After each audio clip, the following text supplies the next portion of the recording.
grab your green paint, this color is called Thicket, and your foam brush.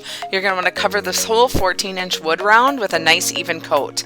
You may have to add an additional coat if necessary, or just put it on nice and evenly the first time. Then you're going to set this aside and you're going to let it thoroughly dry.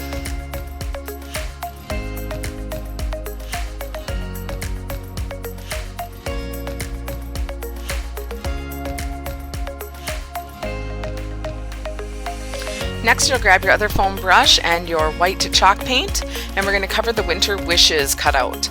So we don't need to cover the snowflakes, as those are going to be covered with paper later on, but you do want a nice coat on all of the words and around the outside circle. This will probably take 2 coats to get a nice bright white. So you'll let it dry a little bit in between coats, or just start over from where you first started to apply that second coat.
Next, I am going to apply my snowflakes using the Glossy Accents.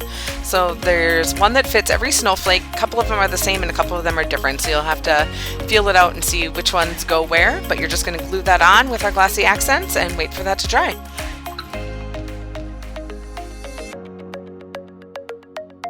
Next, we're going to get ready to glue on our juniper and our winter wishes cutout.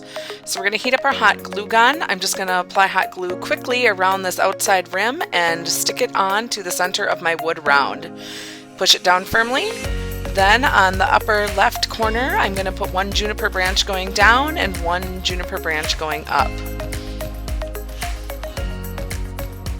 Next, I'm going to take my natural jute ribbon and I'm going to hold it in the center.